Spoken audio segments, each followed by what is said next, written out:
10 дней, 10, не считая сегодняшнего, осталось до нового 2023 года. Жду с нетерпением курантов, теплой семейной встречи, богатого стола и искр бенгальских свечей. Ждать такой праздник нужно с хорошим настроением. Это бесспорный факт. Итак, друзья, надевайте варежки. Команда информационно-развлекательной программы «Студия-11» задумала соорудить самую настоящую снежную крепость из интересных сюжетов и полезных лайфхаков. Начнем же формировать кирпичики. Вот анонс наших эфирных минуток. Романтика похода. Клуб «Сусанин» покоряет Россию на квадроциклах. Вернуться в семью. Семейная реликвия по ошибке оказалась в библиотеке. Помоги ближнему. Волонтер из Республики Коми побывал в Мелитополе. Путешествие по прекрасной Карелии и славному Кольскому полуострову. Невероятной красоты природа, памятники боевой славе, экстремальные маршруты и романтика походных вечеров. Все это отдельные части одного большого проекта «Русский север». Участники клуба «Сусанин» на квадроциклах проехали огромные расстояния в поисках прекрасных, а главное интересных мест России. Что из этого получилось, расскажет моя коллега Евгения Колобкевич.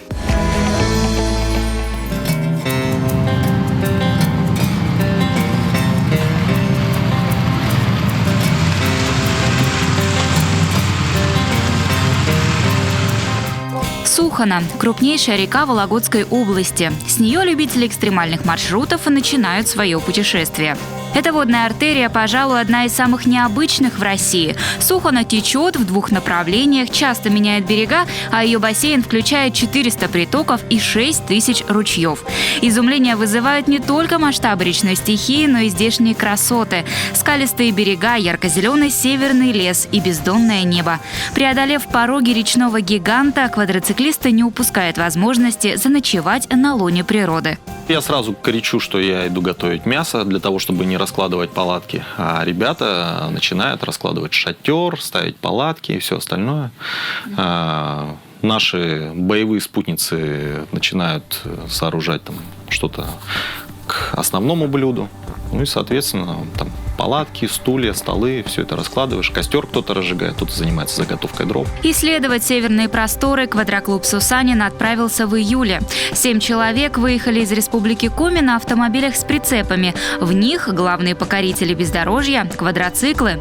Целью большой поездки стало посещение природных чудес северного края – Вологды, Карелии и Кольского полуострова. Чтобы добраться до заветного места, группа сначала доезжала до ближайшего к нему населенного пункта, а затем пересаживалась на квадроциклы.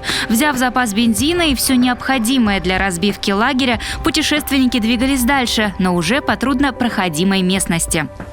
Общий пробег туда-обратно по кольцу около 500 километров составлял. Учитывая погоду в этом году, она достаточно солнечная и сухая. Первые 300 километров мы преодолевали практически по сухой дороге. И это составляло определенные трудности, потому что все квадроциклы, которые ехали за ведущим, находились в клубах пыли.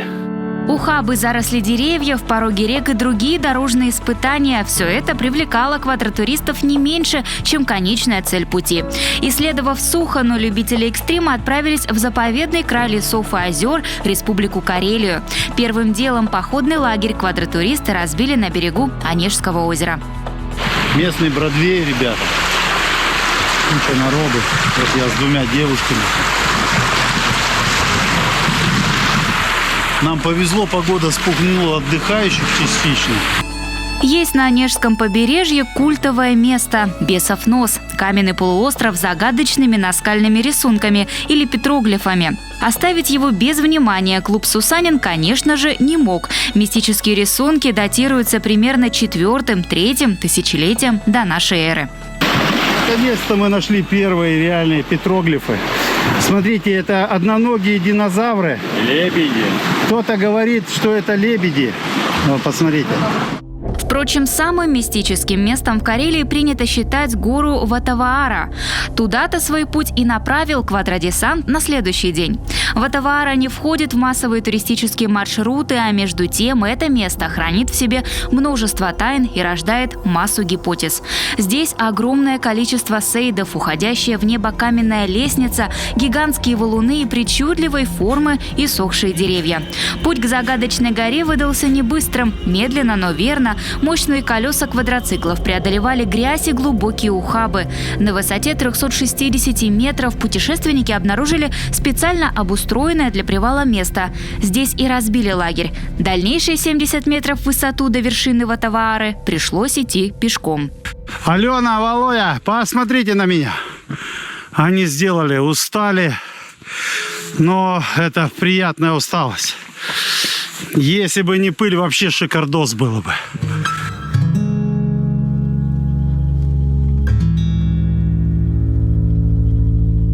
Из ватавааровских камней каждый обязательно собрал свою пирамидку на удачу. Как минимум, чтобы когда-нибудь снова увидеть карельские пейзажи, и как максимум, чтобы путешествие и дальше принесло лишь удовольствие и непременно захватывало дух.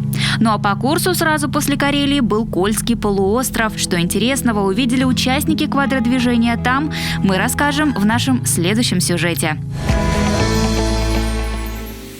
Недавно в социальных сетях Национальной библиотеки Республики Коми появилось вот такое сообщение. Сотрудники главного книгохранилища республики в одной из данных книг обнаружили старинное письмо и решили разыскать его владельца. На бумаге неизвестный автор на коми-языке пишет, что работает в колхозе, рассказывает о своих трудоднях. Под этой записью ВКонтакте образовалась целая квартира 221-Б. Наши земляки с помощью различных сайтов по фамилии адресанта пытались вычислить его личность, буквально по крупицам собирая информацию. И совместными усилиями сделать это получилось. Письмо было от Михаила Дармидонтовича Мальцева из деревни Кулига. Писал он своей дочери Эме. Страницы хранились как семейная реликвия у ее родственников, а вот в библиотеку попали случайно с одной из данных книг. Пропажу передали Андрею Томову, правнуку Михаила Дармидонтовича. Вот такая история со счастливым концом. Протянуть руку тем, кто в ней нуждается. Сострадание и желание помочь ближнему – это в характере русского человека. Недавно сыктывкарский волонтер Богдан Маклаков вернулся из Мелитополя, Запорожской области.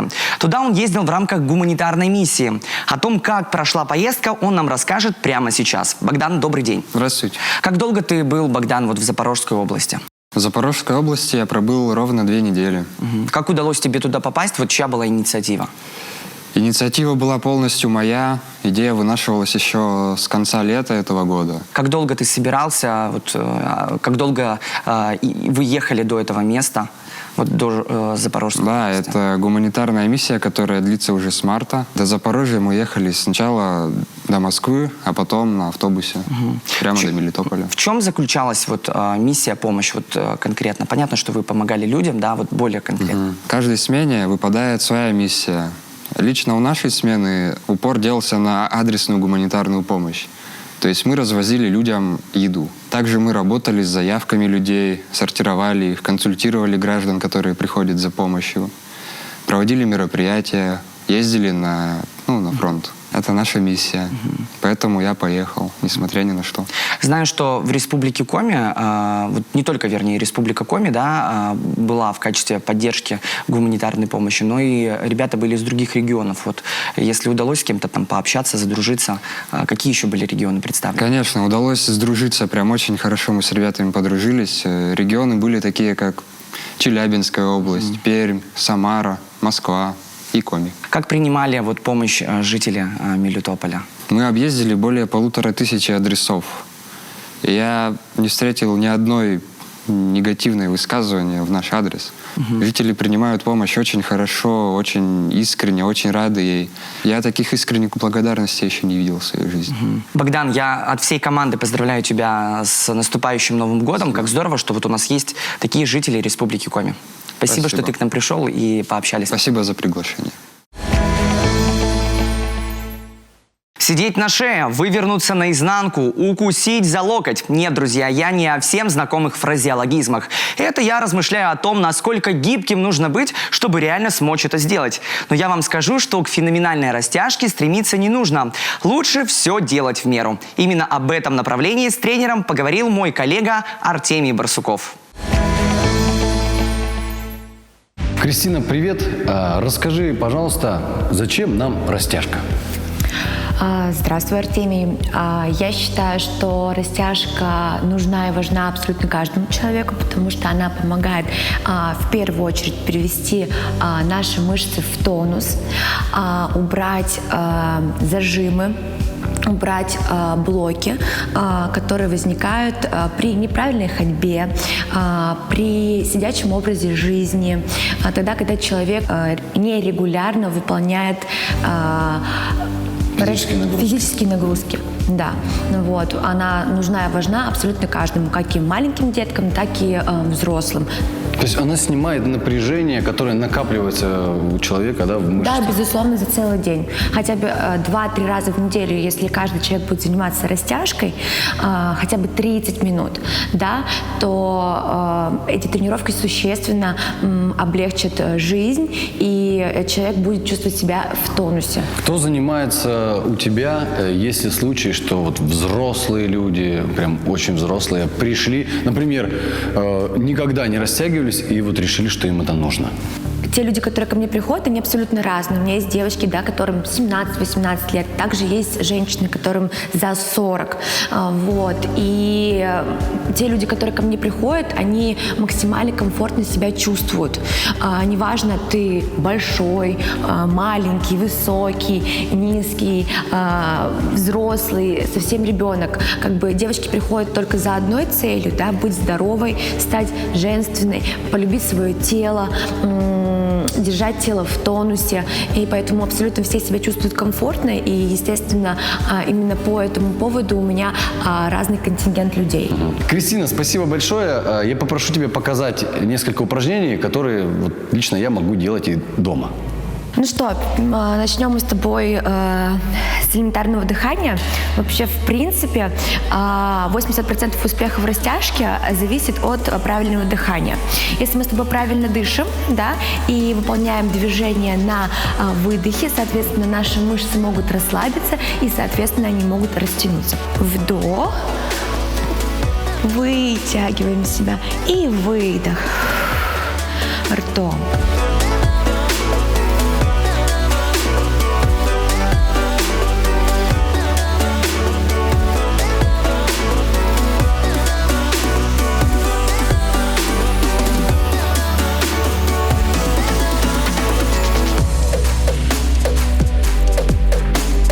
Молодец, сделаем вдох. Сейчас я выдох сделаю сначала.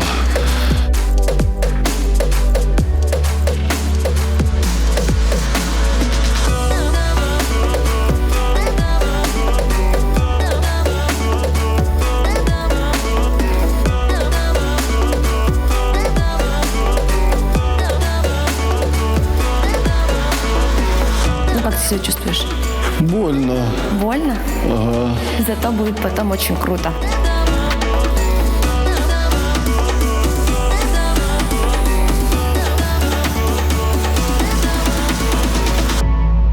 Не ноем. 2, 3.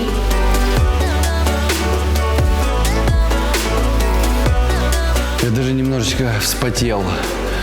У меня проснулись те мышцы, которых во мне не было. Но чувствую, есть пока что больно, но легкость какая-то приближается. Надеюсь, очень надеюсь, что мне это поможет. И спасибо большое Кристине за этот безумно гибкий урок. И тебе спасибо. Мы подошли к середине нашего эфирного времени. Прямо сейчас небольшой перерыв, но совсем скоро мы вновь вернемся на экраны, чтобы продолжить радовать вас интересной и актуальной информацией. Не переключайтесь.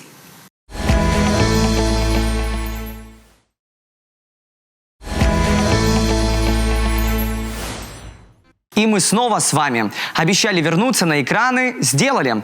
Эта зима радует нас теплыми денечками, а мы, в свою очередь, наполним вас хорошим настроением. О второй части студии 11 вкратце через мгновение. Сказочные сполохи. Северное сияние снова украсило Республику Коми. Из столицы России в столицу мира воркутинские артисты перетанцевали всех.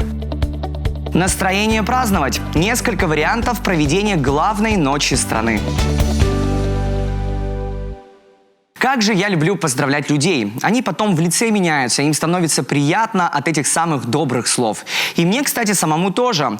Поэтому, пользуясь возможностью, хочу пожелать всем крепкого здоровья в преддверии Нового года. А какими праздничными словами поделились горожане и гости Сыктывкара, узнаем прямо сейчас.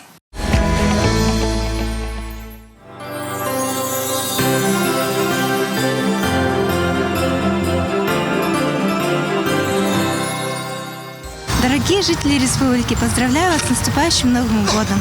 Хочется пожелать самое главное – это здоровье. Всем оно необходимо. И в молодом возрасте, и в пожилом. Желаю вам счастья, любви и самого наилучшего.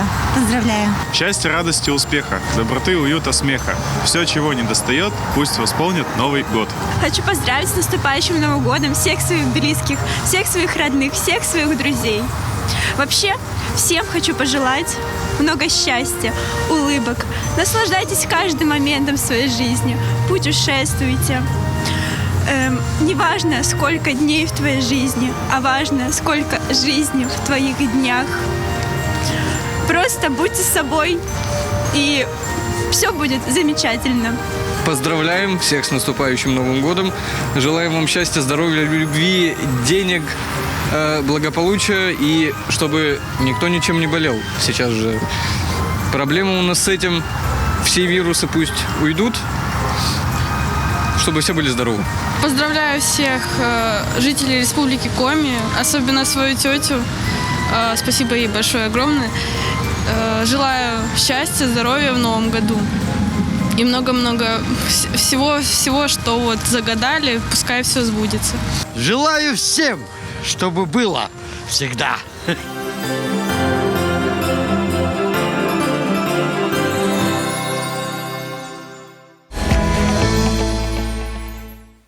А вот природа поздравляет нас без слов. В селе Ижма было поймано очередное северное сияние. Сказочные пейзажи запечатлел Павел Канев. Давайте и мы полюбуемся.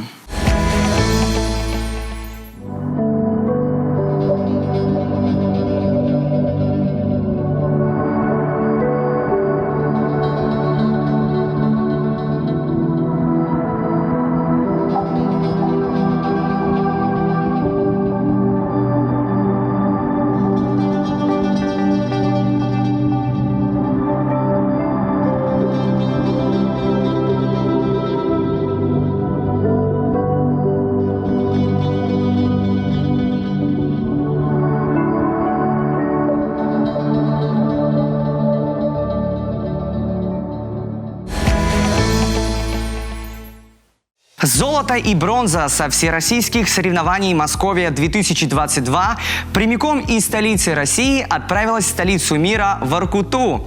Завоевали первое и третье места воспитанники образцового ансамбля спортивного бального танца «Феникс».